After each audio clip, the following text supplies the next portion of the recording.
Pero na-trigger lang ako na magbigay ng comment ngayon. Kasi for me nakakabastos, nabastusan lang ako dun sa nangyari. Patapusin mo muna yung isang song, 'di ba? Bago ka manggulo or mag-interrupt ng isang performance. Nababastusan lang ako na off lang talaga ako ng sobra-sobra sa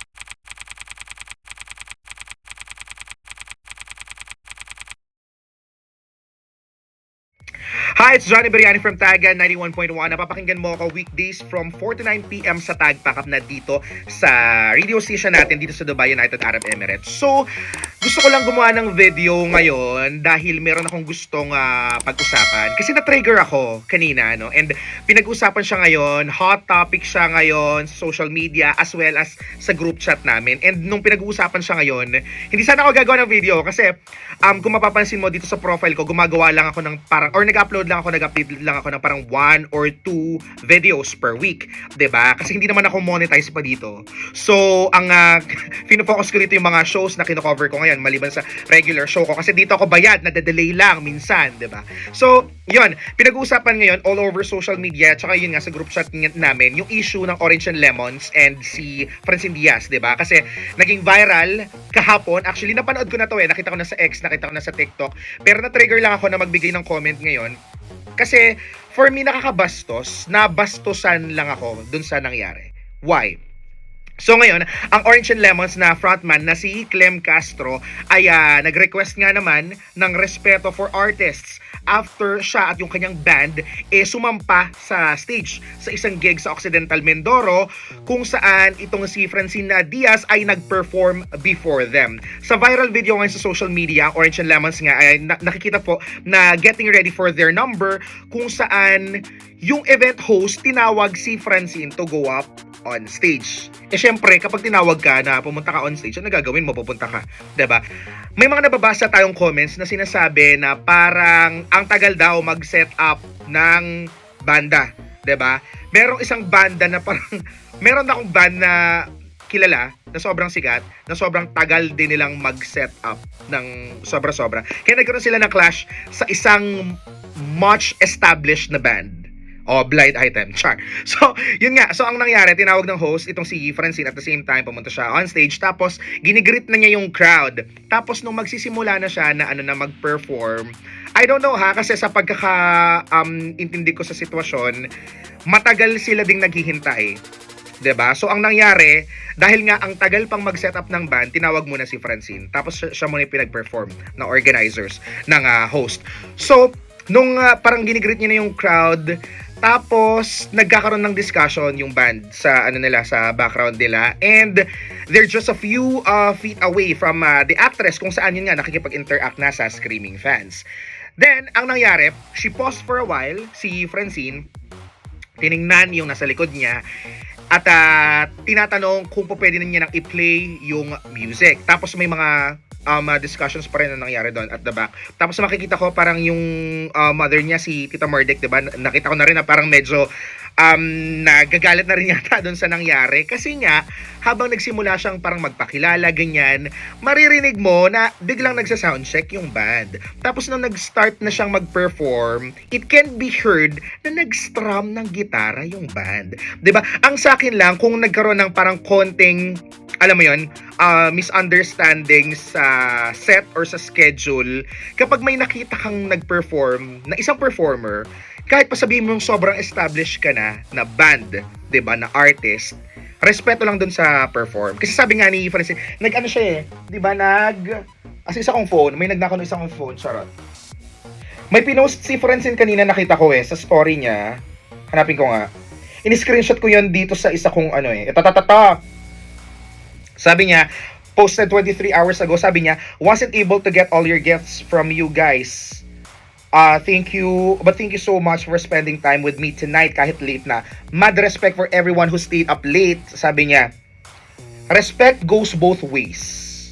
Good night, sabi niya, 'di ba? Kasi yun nga, parang nabastusan lang ako kasi may nagpe-perform na eh. Yun lang, ang sakit, sobra ako nababastusan kasi may nakikita ka nagpe-perform eh. Tapos, sasabayan mo ng pagsa-soundcheck. 'Di ba? Parang ang nangyari, sinasabotage mo yung performance. Ano ba yung parang patapusin mo muna yung isang song, 'di ba? Bago ka mag-strum ng guitar mo. 'Di ba? Bago ka manggulo ng mag-interrupt ng manggulo or mag-interrupt ng isang performance. Nababastusan lang ako. Oo, I know, like sobrang established kayo. Yes, pero alam mo yun, sabihin nga natin mas bigger pa kayo na artist than Francine, 'di ba? Hindi ko 'to sinasabi dahil nakatrabaho ko si Francine or pagde-defend to, pero nababastusan lang ako dun sa act na pagsingit mo dun sa dun sa performance ng isa. Kasi what if sa iyo ginawa yun na habang nagpe-perform, take note ha, yung sinasabi ko ha, habang nagpe-perform ka may gumanon din sa iyo. 'Di ba nakakabastos? So sana parang pinatapos nila muna yung isang performance. Tapos, nakipag-coordinate siguro sa organizers or sa host na baka naman po pwedeng kami naman, ganyan, di ba? Or patapusin like, siguro ilang numbers lang, few numbers lang. Kasi, alam mo kapag nagpe-perform naman tong mga to, parang special guest artist, hindi naman yan aabutin ng ilang oras, ilang songs lang yan, di ba? Lalo pat mahal yung mga rates din ng mga yan, baka nga mas mahal pa sa inyo, Char. So, yun lang. Hindi ko sinasabi to dahil yun nga naka-work ko si Francine. Gusto ko lang sabihin na bother lang kasi ko na sana hindi siya mangyari sa mga susunod na gigs kung saan man mangyari, 'di ba? Na alam mo yan, may parang bastusan na magaganap kasi hello, may nagpe-perform tapos 'di ba? Iingayan mo yung yung instruments mo. Yan lang nabastusan lang doon ako sa ginawa niya. Meron siyang statement, sinabi niya, "Good morning, okay pa ba kayo?" Sabi niya, and may mga nare-receive daw kasi sila na parang messages kung bakit sila delayed. Gusto niya daw manghingi ng paumanhin pero kailangan niya daw sabihin to para sa mga artists kasi dapat 11 PM pa daw siya nandyan. So sana naman walang sumisingit, sabi ni Clem. Yun lang, respeto lang ba? So ayun lang gusto kong sabihin, ayokong masira yung pag-enjoy natin ngayong gabi. Sinabi niya yan. Then the band then proceeded to start their set. And yun nga may mga nag-upload ng short and long versions ng incident with some exchanging their thoughts about it. Napasusan lang ako dun sa ginawa. Pero you know what, ang dapat naman talaga sisihin dito kung may kailangan sisihin, hindi Orange and Lemons. Hindi si Francine lalo na. Kasi tinawag lang naman siya ng host. Ang sisihin niyo yung host. Ang sisihin niyo yung organizers. Kasi unang-una, bakit hindi nasunod yung time frame? Dapat ganyan eh. And hindi ko alam sa mga contracts nila ha, pero most contracts na alam ko kahit papano ay may parang penalty kung sakasakaling mag-exceed ng time. Kasi ang napangako na time, dapat ganito yung time frame. Kung hindi nyo masusunod to, kailangan nyo magbayad. 'Di ba? Or free na hindi mag-perform na yung artist. Parang ganun. 'Di ba? And sa pagkakaalam ko, ang performance na napag-agrihan ay April 30, hindi May 1. So, ano bang nangyari? Bakit nag-extend yan? So, yun lang. Time management lang siguro sa mga organizers. Pero sila talaga may pagkakamali dito na off lang talaga ako ng sobra-sobra sa Orange and Lemons. Ayoko na sana makisali, okay? Ayoko na sana gumawa ng video. Pero, yun nga, na-trigger lang din ako kasi pinag-uusapan din siya ngayon sa chat namin. So, yun, nakaka-visit lang din at the same time. So, sana hindi na siya mangyari sa mga susunod na pagkakataon. And lesson learned sa mga organizers, as much as possible, i-follow ninyo 'di ba yung time frame na napagkasunduan. Yan yung time frame na napagkasunduan. Sana i-follow lang, 'di ba? Kasi nakakahiya, 'di ba, na hindi maayos yung pag-organize natin ng isang event. Nakakahiya sa of course sa mga audience ninyo at sa mga artists din na napeperwisyo kasi sila yung pinaka-napeperwisyo dito.